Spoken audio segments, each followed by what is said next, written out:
What's up, Buttercup? Welcome back to my channel. Today's video is all about my April 2025 TBR. It's not going to be as big as other TBRs because I'm just really exhausted.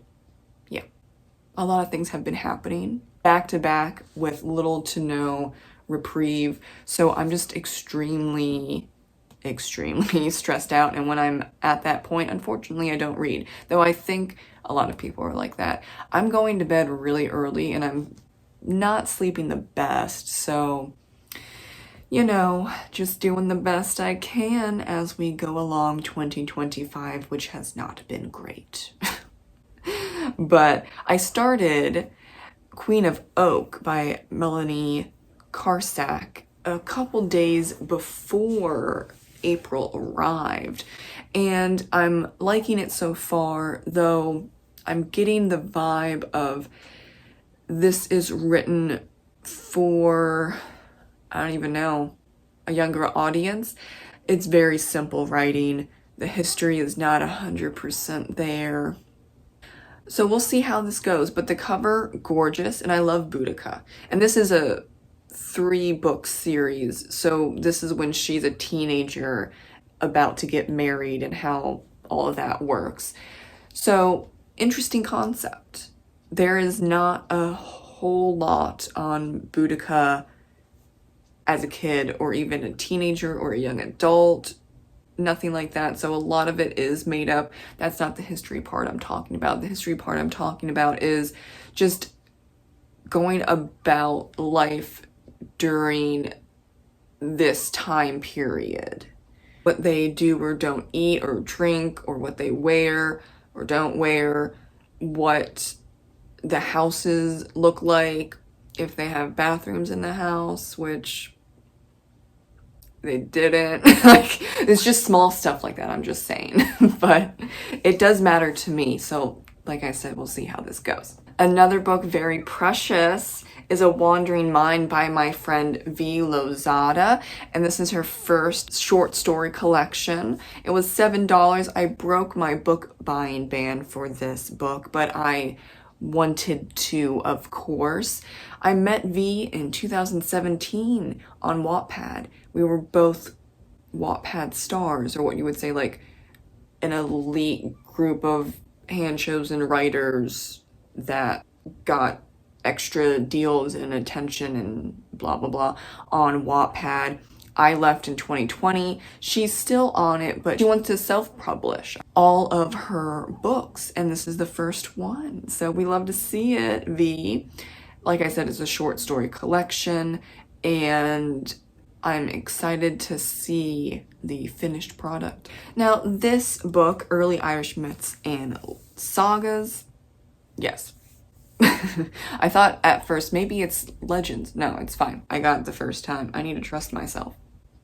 This is a rollover from March from the Celtophile readathon. It was very fun, but I didn't get to this book, so I'm going to get to this eventually. I want to read the other books, honestly, first.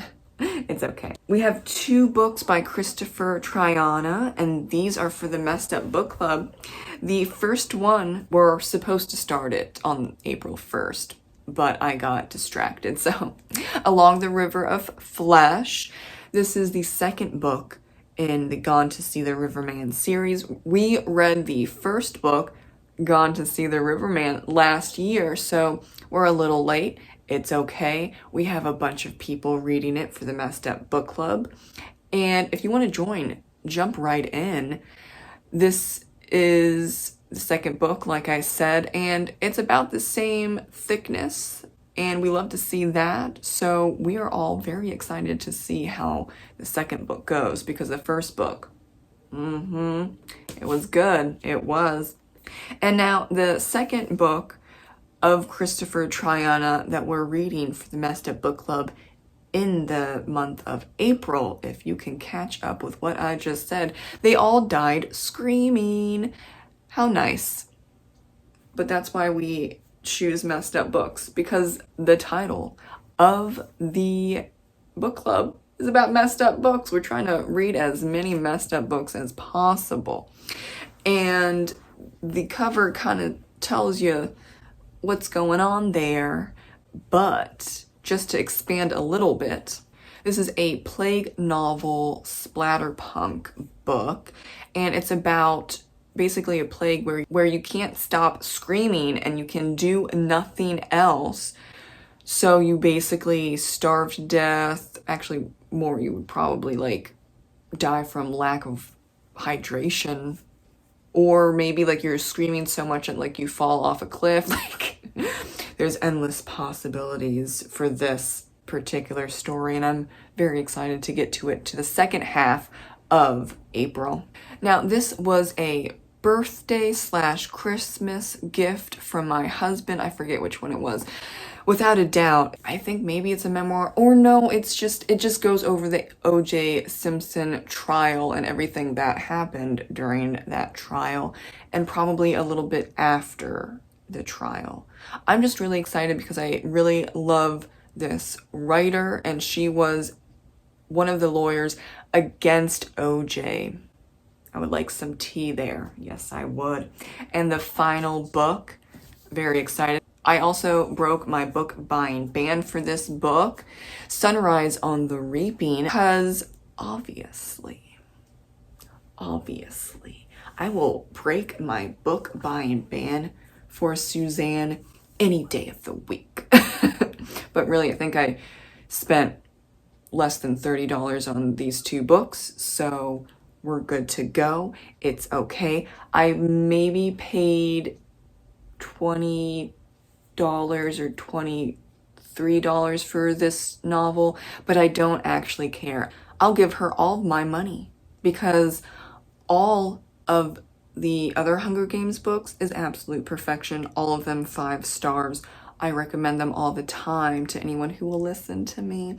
And I really doubt that this is an exception. This is following Haymitch and his Hunger Games, and I'm just knowing that I'm going to cry, so it's okay. It's okay. We need to let out those emotions. That's my wrap up and my mini book haul. I only got 2 books, but they were kind of sort of expensive if you think about it in total. Or you can think about it as I'm making memories and supporting indie authors. That's a better thought process, if I'm gonna be honest. I haven't bought a book in 5 months, so it's fine. Yep, it's fine.